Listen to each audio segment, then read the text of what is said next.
శ్రీకాకుళం జిల్లాలో ఎల్నినో ప్రభావంతో రైతులు తీవ్ర ఇబ్బందులు పడుతున్నారు. వర్షాలు లేకపోవడంతో నారుమడులు ఎండిపోతున్నాయి. విత్తనాలు చల్లిన వరి పొలాలు సైతం నీరు లేక మాడిపోతున్నాయి. నీటి చుక్క లేక పొలాలు బీటలు వారుతుండటంతో రైతులు ట్యాంకర్లను పెట్టి నారుమడులను తడుపుకుంటున్నారు. శ్రీకాకుళం జిల్లాలో వరి రైతుల కష్టాలపై మరింత సమాచారం మా ప్రతినిధి బాలు అందిస్తారు.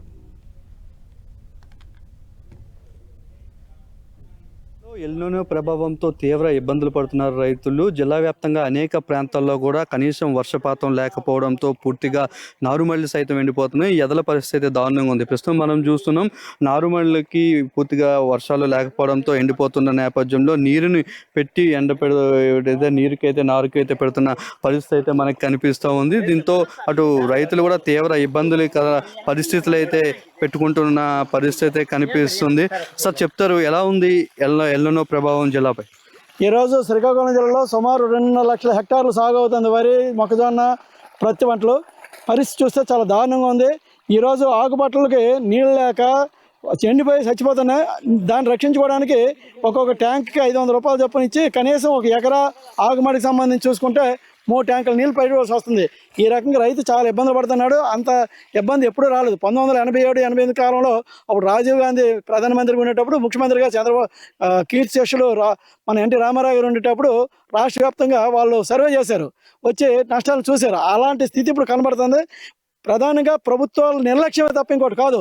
అధికారులు, ప్రభుత్వ యంత్రాంగము అంతా కూడా స్పష్టంగా నివేదికలు వాట్సాప్లోనా లేదంటే వీడియో కాన్ఫరెన్స్లోనా టీవీ కాన్ఫరెన్స్లో తప్ప క్షేత్రస్థాయిలో ఏం చేయాలి ప్రత్యామ్నాయం చూపించే పరిస్థితి లేదు.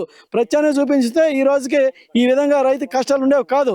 అందుకు నేను ఆంధ్రప్రదేశ్ రైతు సంఘం రాష్ట్ర కార్యదర్శిగా నేను ఒకటి చెప్తున్నాను, ప్రభుత్వం ఇప్పటికైనా దిగి రావాలి. అధికార యంత్రాంగాన్ని క్షేత్రస్థాయిలో పరిశీలన చేసి భూమి తాలూకా సాయాలను బట్టి ఏ విత్తనం ఎటువంటి ప్రత్యామ్నాయం చూపించడానికి శాస్త్ర సలహా సూచనలు తీసుకోవాలని చెప్పేసి కోరుతాను. లేకపోతే రైతు ఈ ఏడాది చాలా దారుణంగా నష్టపోవాల్సి వస్తుంది. ఇంతకన్నా దారుణం ఇంకొకటి ఉండదని చెప్పేసి ప్రభుత్వాన్ని తెలియజేస్తున్నాను. ఆంధ్రప్రదేశ్ రైతు సంఘం తరఫున మేము కూడా గ్రామాల్లో పర్యటన చేస్తాను. ఈ పరిస్థితిని ప్రభుత్వ అధికార యంత్రాంగం దృష్టి తీసుకొస్తాం. మన గౌరవ జిల్లా మంత్రిగా అచ్చెన్నాయుడు గారు వ్యవసాయ శాఖ మంత్రిగా ఉన్నారు. వారేమో ఎల్నినో ప్రభావానికి ప్రత్యామ్నాయం చూసుకోండి అని చెప్తున్నారు. ఎవరు చూస్తారు, ఎలా చూస్తారు? రైతులు చూసుకుని దీని తప్ప ఏం చేయలేరు. శాస్త్రవేత్తలతోనే ప్రత్యామ్నాయ పంటల మీద అవగాహన కల్పించాల్సిన బాధ్యత ఉందని చెప్పేసి మీ వీడియో కాన్ఫరెన్స్లు, టెలికాన్ఫరెన్స్ కట్టబెట్టి క్షేత్రస్థాయిలో రైతాంగానికి ఏం చేయాలో చూడండి అని చెప్పి మేము కోరుతున్నాం. మరోవైపు చాలా ఇబ్బందికర పరిస్థితులు ఏర్పడుతున్నాయి జిల్లా వ్యాప్తంగా. సార్, ఎన్ని ఎకరాలు పంట పండిస్తున్నారు? ఇప్పటి వరకు ఎంత ఖర్చు పెట్టారు ఇలా నీరు? ఇది సార్, ఇది మొత్తము దుక్కుతో అన్ని కలిపి 5,000 రూపాయలు అయ్యింది సార్. దీనిలో ఇప్పుడు మొత్తం 4 ట్యాంకులు సార్. ఇది ఒక 2,000 సార్. మొత్తం 7,000 రూపాయలు అయ్యింది సార్. ఇప్పుడు ఆల్రెడీ ఇది దుక్కులకున్న ఆకుమడికి సార్. దీనివల్ల ఇంక ఇది సంవత్సరం కాక నెక్స్ట్ ఇయర్ 2016 ఇలాగ వచ్చింది. ఇప్పుడు ఇలా కనబడుతుంది సార్. ఇది ఏంటి, మీకు ఏమైనా వర్షాల సూచనలు కానీ అటువైపు బయట నుంచి కాలువల ద్వారా నీరు కానీ వచ్చే అవకాశం ఏమైనా కనిపిస్తూ ఉందా? ఇప్పుడే లేదు సార్. ఈ సంవత్సరం అయితే అసలు కనబడలేదు సార్. ఇంత ముందైతే ఒక కాలువ ఉంది సార్, తోటారు కాలువ అని, దానివల్ల వచ్చేది sir water.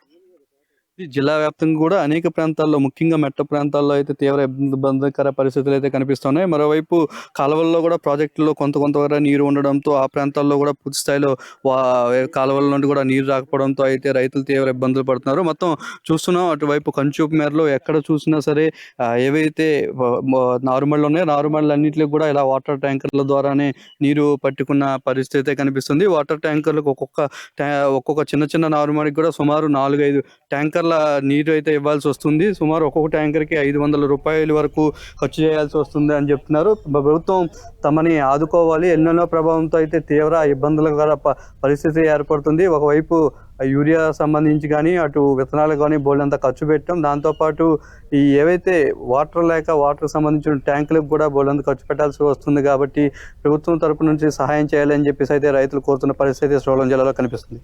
Cameraman సూర్యతో Balu, 10 TV, Srikakulam జిల్లా.